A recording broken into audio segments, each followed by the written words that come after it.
Você já amou alguém tanto, mas tanto, que o medo de perder essa pessoa te paralisou? Que você preferiu se calar, engolir o orgulho e deixar que o silêncio crescesse entre vocês, em vez de falar o que precisava ser dito? Foi assim que eu perdi minha filha. Não foi por um acidente trágico, nem por doença.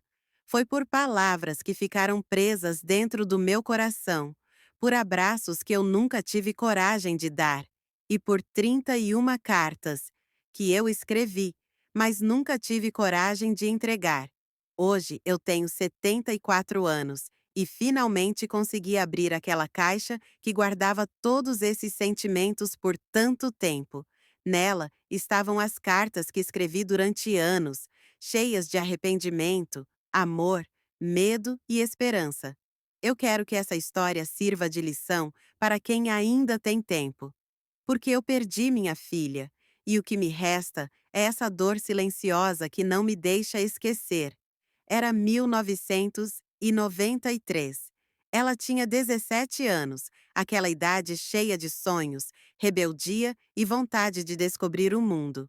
Mas para nós, mãe e filha, era uma idade marcada pela distância silenciosa, pelo medo e pela falta de comunicação.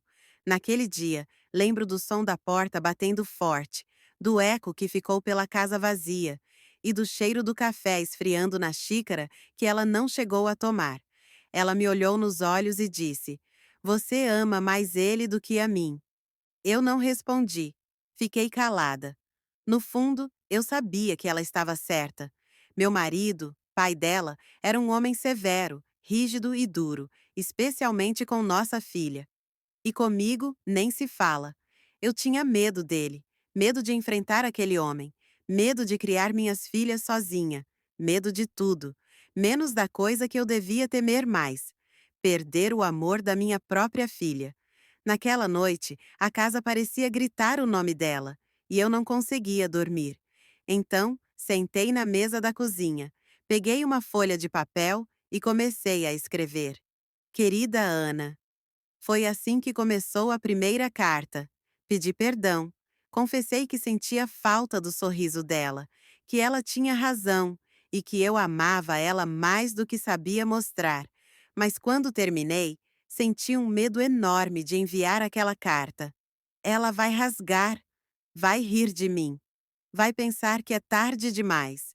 Então dobrei o papel e guardei em uma caixa, lá no armário do quarto.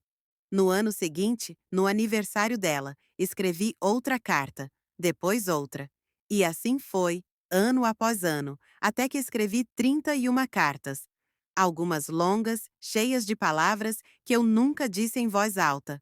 Outras, apenas uma frase simples, mas carregada de amor e arrependimento.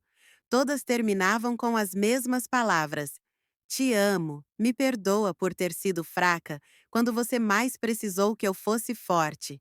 Durante todos esses anos, eu soube onde ela morava, vi fotos dela na internet, ouvi dizer que ela se formou, que casou, que teve uma filha, minha neta.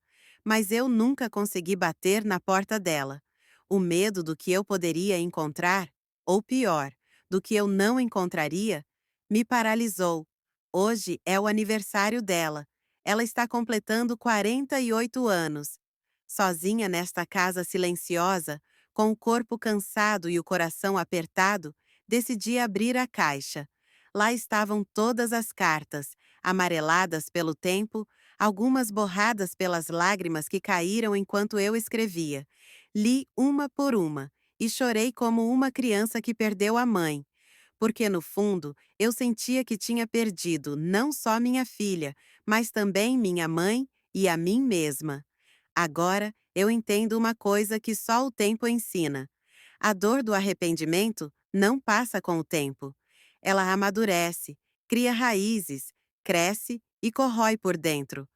Eu esperei a vida inteira para pedir perdão. Talvez minha filha tenha esperado o mesmo tempo para ouvir isso de mim. Mas agora, talvez seja tarde demais. Talvez ela nunca saiba o quanto eu escrevi, chorei e desejei poder voltar naquele dia de 1993 para dizer: Fica, filha, eu vou mudar tudo. Se você tem alguém com quem deixou algo mal resolvido, eu peço, não espere, não faça como eu. Não escreva cartas que ninguém vai ler. Não espere a coragem chegar, porque às vezes ela nunca vem. A vida é curta demais para viver de arrependimentos. Se essa história tocou seu coração, curta o vídeo, compartilhe com alguém que precisa ouvir isso e se inscreva no canal. Tem muita gente lá fora esperando por uma segunda chance.